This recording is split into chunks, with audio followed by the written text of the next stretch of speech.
Coucou tout le monde, dans cette deuxième vidéo sur le Yémen, je vais vous parler de l'implication des forces occidentales et plus spécifiquement des forces armées françaises et états-uniennes dans le génocide qui a lieu sur le Yémen, qui ne comprend une population que de 28 millions d'habitants. Alors je vous rappelle que dans la première vidéo nous avons vu que les forces occidentales ont lancé une arme biologique qui est le choléra sur le Yémen. Le choléra fait là-bas des ravages, il n'y a aucun soin, aucune aide humanitaire ou très peu qui est envoyée là-bas. Donc le choléra est dû aux eaux souillées, donc à une infrastructure sanitaire qui est complètement détruite. Et le choléra qui pourrait être traité de façon très simple et peu coûteuse n'est pas traité. Alors c'est parti. Que font les forces françaises au Yémen d'après les sources internationales? Mercredi dernier, je vous rappelle que nous sommes le 16 juin 2018 aujourd'hui, une quinzaine d'organisations humanitaires dont la Fédération internationale des ligues des droits de l'homme, FIDH, ont écrit une lettre au président français pour l'exhorter à faire pression sur les Saoudiens et les Émiratis, qui sont membres de la coalition arabe impliquée dans l'offensive contre le Yémen, au sujet de la situation dramatique, voire tragique, de la population de ce pays. Pour ces organisations, il est inconcevable de maintenir la conférence humanitaire sur le Yémen prévue ce 27 juin à Paris et co-organisée avec l'Arabie Saoudite, alors même que le royaume wahhabite et ses alliés mènent une attaque sur le port de Deïda. Qualifiant d'un côté la situation au Yémen de drame humain, de catastrophe humanitaire, de tragédie, de génocide, et signant de l'autre main des contrats d'armement juteux avec l'Arabie Saoudite, la France joue, pour nombre de commentateurs, un double jeu dans cette guerre aux conséquences humaines tragiques. Dans un rapport de mars 2018, Amnesty International avait mis en cause les livraisons d'armes françaises à l'Arabie Saoudite, à l'origine selon elle de graves violations des droits de l'homme dans le cadre de ce conflit. Alors le mot conflit, c'est de la novlangue, j'en ai parlé dans une précédente vidéo. Ce n'est pas un conflit, c'est une guerre, une guerre sacrificielle. Selon un rapport parlementaire de 2017 sur les exportations d'armement de la France, le royaume wahhabite, donc l'Arabie Saoudite, était entre 2007 et 2016 le second client des fabricants d'armes français. Et dans cette deuxième partie de la vidéo, je vais vous parler de l'implication des États-Unis dans le siège du port yéménite d'Al Udaïda. Le siège du port d'Al Udaïda dans la mer Rouge au Yémen, lancé par les forces armées de l'Arabie Saoudite et les Émirats Arabes Unis, EAU, mercredi à l'aube, donc c'est mercredi dernier, pour écouter l'avis à quelques 250 000 personnes dans la ville. Et bien sûr que des civils, il ne s'agit pas d'un gouvernement, etc. Selon une estimation de l'ONU, tout en menaçant de tuer des millions de personnes sur une population de seulement 28 millions d'habitants, rappelons-le, à travers le pays par la faim et la maladie. Donc c'est vraiment un blocus. On a parlé de différents blocus durant la Seconde Guerre mondiale. Là, c'est exactement pareil, ça se passe sous vos yeux. Et c'est vraiment inadmissible, c'est abject.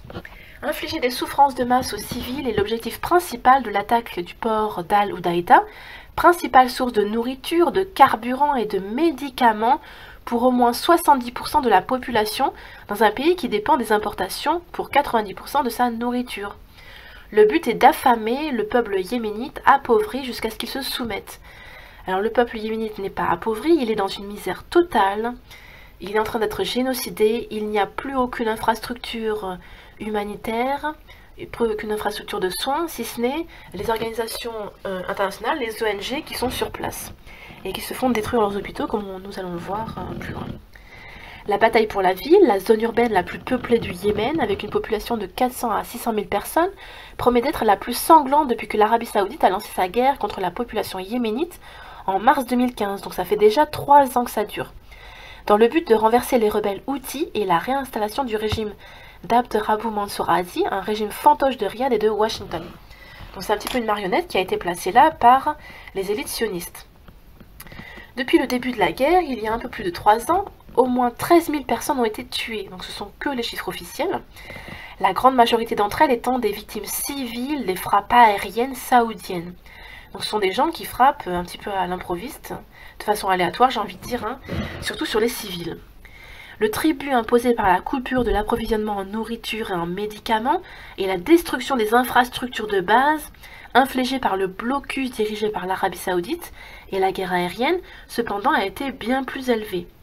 Rien que l'année dernière, quelques 50 000 enfants yéménites sont morts de faim en un an, mais vous vous rendez compte? Environ 1000 enfants sont morts chaque semaine, selon le groupe d'aide humanitaire Save the Children, sauve les enfants en anglais. 1 million de Yéménites sont infectés par le choléra, donc c'est une catastrophe humanitaire de très grande ampleur. Une épidémie qui a coûté la vie à près de 2500 personnes. Alors que le traitement c'est quoi? C'est 90% réhydrater les gens, leur donner à boire. Au XXIe siècle, c'est inadmissible que ça se passe, que ça ait lieu. Dans le cadre de ces préparatifs pour l'offensive contre Al-Udaïda, les avions de combat saoudiens ont bombardé une clinique qui traite le choléra justement, dirigée par Médecins sans frontières.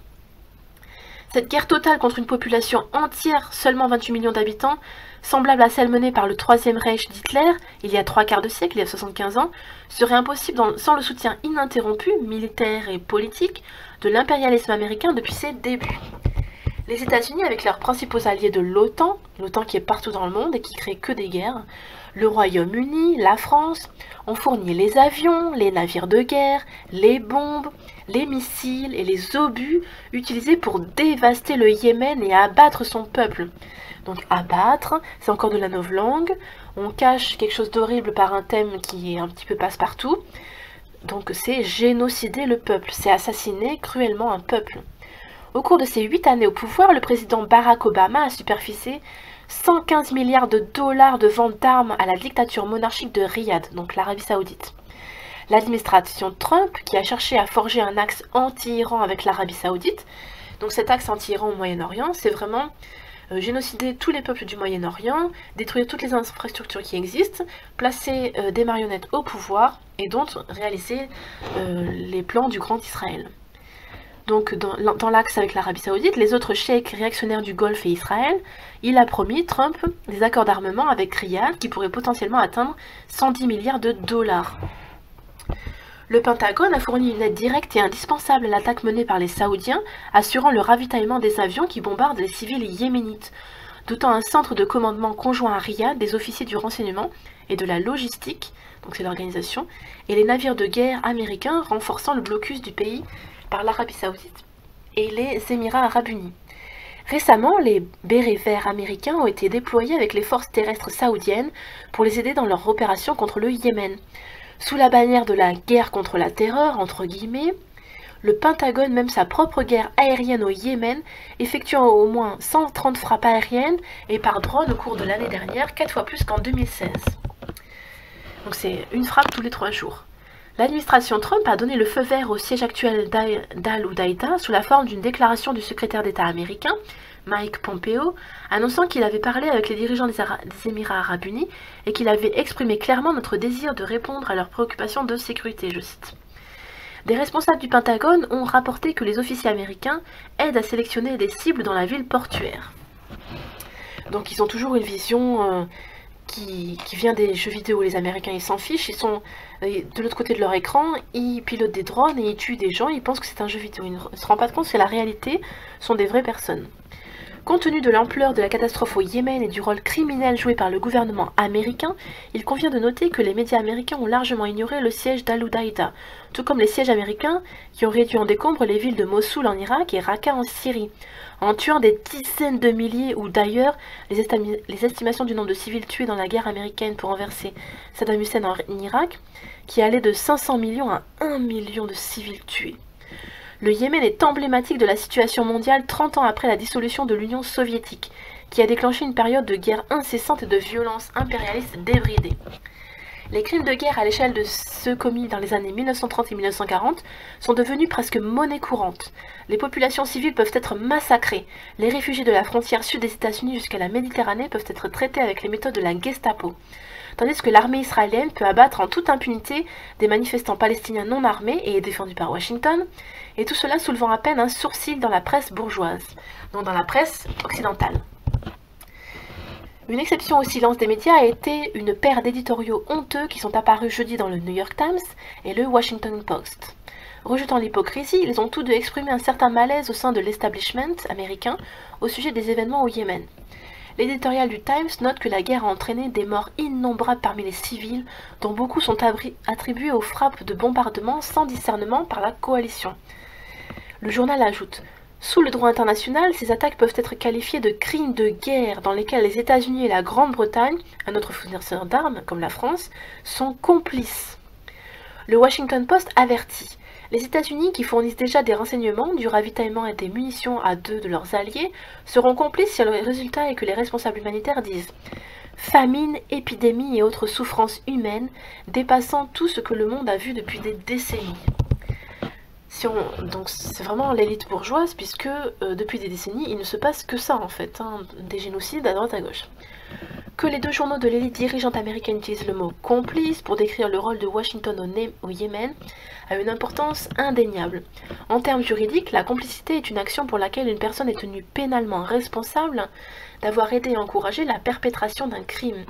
Et là, c'est pas un crime simple, c'est un crime de guerre à grande échelle. Dans le cas du Yémen, la complicité concerne des crimes de guerre d'une ampleur historique mondiale qui n'auraient jamais pu être commis sans l'aide et l'encouragement de l'impérialisme américain. Basé sur les principes juridiques et les critères utilisés dans les procès de Nuremberg après la Deuxième Guerre mondiale, qui ont envoyé les dirigeants survivants du Troisième Reich d'Hitler à la potence ou à la prison, enfin d'après ce qu'on sait, ils seraient plutôt allés en Amérique du Sud et aux États-Unis. Il y en a beaucoup à Washington qui devraient être poursuivis et le sort de la vie en prison ou pire pour les crimes commis au Yémen. Cela inclut non seulement Trump et ceux de son administration directement impliqués dans les atrocités au Yémen, Pompeo, le ministre de la Défense, James, dit le chien enragé, James Mattis, Nikki Haley et d'autres hauts responsables de l'appareil militaire et de renseignement, mais aussi leurs prédécesseurs, Barack Obama, John Kerry, Ashton Carter, Susan Rice et d'autres responsables de l'initiation du soutien américain à la guerre menée par l'Arabie Saoudite. Sur la base du précédent de Nuremberg, les PDG de sociétés telles que Lockheed Martin, Boeing et Raytheon, qui ont encaissé des milliards pour fournir les armes utilisées pour assassiner des hommes, des femmes et des enfants yéménites, seraient également jugés, tout comme les dirigeants politiques des deux grands partis qui ont soutenu la politique américaine et les représentants des médias qui ont fonctionné sans vergogne, sans honte, comme un instrument de la propagande de guerre. Aux côtés de leurs homologues britanniques et des gouvernements du Premier ministre Theresa May et David Cameron, avec leurs homologues respectifs de la politique étrangère, de l'armée et du renseignement, ainsi que des marchands d'armes britanniques qui ont ainsi aussi récolté des profits massifs provenant du bain de sang au Yémen.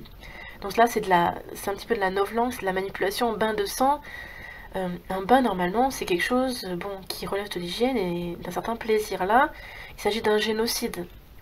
La réalité, cependant, c'est qu'aucun des criminels de guerre de Washington et de Londres ne sera appelé à rendre des comptes pour leurs crimes au Yémen, ou en Irak, en Afghanistan, en Libye, en Syrie et bien ailleurs, en dehors de la mobilisation des classes ouvrières américaines et britanniques, unies dans la lutte avec les travailleurs du Yémen et du reste du Moyen-Orient et de la planète entière.